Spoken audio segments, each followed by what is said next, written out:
What's going on, guys? Welcome back to the channel, and today in this video, as you can see by the title, I'm going to be showing you guys how to install new shocks on your Jeep Wrangler.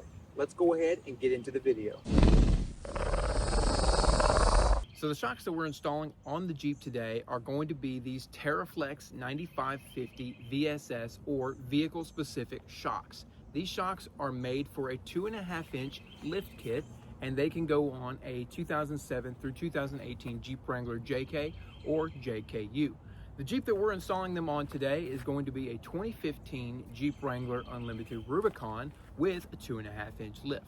Now, a little bit about these shocks. These are a nitrogen gas charged shock, and they are a twin tube. They're not monotube, but they're a twin tube shock. So these still are going to provide a great amount of dampening, not as much as a monotube shock, but still enough if you're going to be hitting the trails, doing a little bit of rock crawling, daily driving, highway driving, whatever you may be doing. So let's go ahead and get into what tools you need to install these shocks. So for this installation, the tools that you will need is some sort of a ratcheting device, a 16 and an 18 millimeter wrench, your spline key for your lug nuts, or if you don't have a spline key, a 19 millimeter socket will work, an 18 millimeter socket, some sort of a lubricant such as PB Blaster or WD-40. So the first shocks we're going to be doing are the front shocks. And the first thing that we need to do is jack up the vehicle. Let's go ahead and do that now.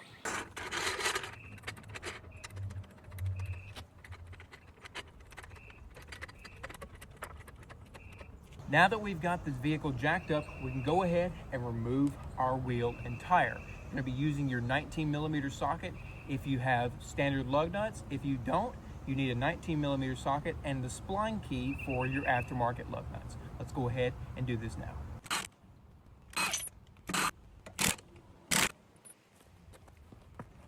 Now, depending on the shocks that you have on your Jeep already, for example, mine are from Rubicon Express, taking them off might be a little bit different than mine right here.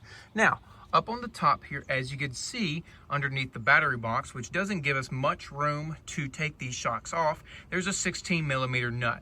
We need to put a ratcheting device or just a wrench on those and remove the top nut. Now, if you don't have aftermarket shocks on there and you just still have the stock shocks, you can remove your boot here a little bit, and right here where my finger is, mine doesn't have it, but there will be another nut underneath here that you will need to hold tight while you go cranking on the nut up top. Let's go ahead and do this now. All right, guys, so as you guys can see, some of the plastic is gone from the bottom of the battery box. I had to break some of that loose just to get to the top of the nut, which is an okay thing to do. But as you guys can see, the top of that nut is completely off the Jeep. Now we're gonna move here to the bottom side, which is an 18 millimeter bolt and an 18 millimeter nut. You wanna go ahead and hold this one, or hold this back bolt here still while you remove the nut. Let's go ahead and do that now. And once you have that bottom bolt completely out, you can go ahead and remove your shock. All right, so the next thing you wanna do is you wanna grab your new shocks and just set them into place on the bottom mount there, and just let that top rest wherever you feel like it, doesn't matter where. And we're gonna go ahead and reinstall our bottom bolt. Let's go ahead and do that now. Now, when you're reinstalling this bottom bolt, leave the nut on the other side loose so we can install our top bolt and get everything aligned.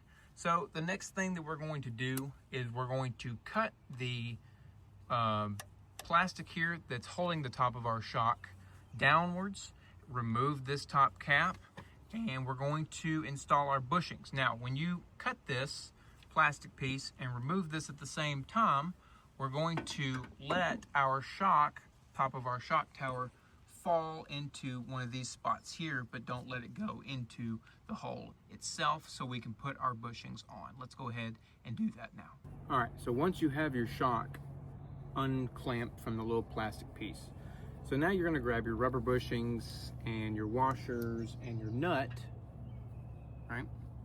And we're going to put those onto the shock and officially install this shock. So on the rubber bushings, it's not as simple as it may sound.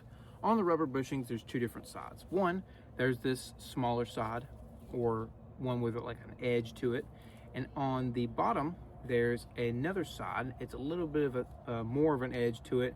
It's bigger and smaller, so you can just map these out to be bigger and smaller. So what we're going to do on the bigger side of your bushing, that's the part or the side of the bushing that's going to go on the underside of the mount against on the bottom part of the shock on the underside of the metal. I'll show you guys here in a second.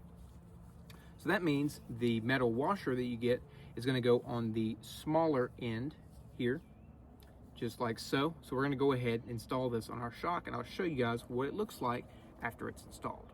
Just like that. Now that that is installed and it's in the proper hole, the shock is in the proper hole, we can go ahead and take our other rubber bushing and washer and put them on the top of our stud on the top of the shock. All right, so once your bushing and your washer up on top of your stud here, we can go ahead and install the nut completely, and then we can come back down to the bottom nut and stud and tighten those up. Let's go ahead and do that now. And now we have one fully installed shock on the front.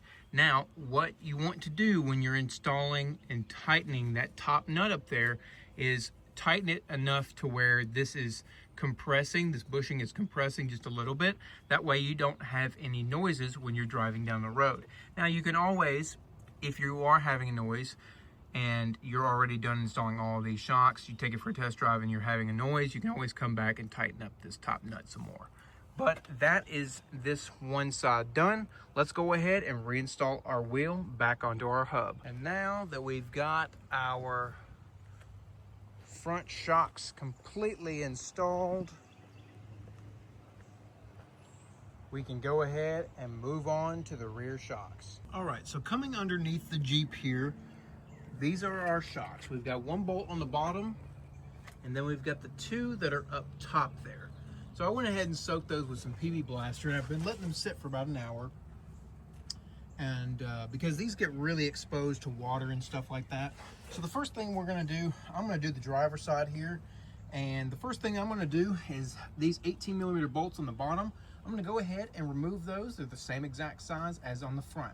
All right, so once that bottom bolt is out, you might have to take a little pry bar or a flathead screwdriver and pop this out to where we can have the shock fully extend, and then we can move on to those top bolts up there. And now that we have the bottom of the shock hanging, we're gonna go ahead and take a 16mm socket and a pretty long extension and undo these two bolts at the top. All right, now that we have our old shock out, we want to go ahead and grab our new shock, and we're going to be installing the bottom one first, or the bottom bolt first.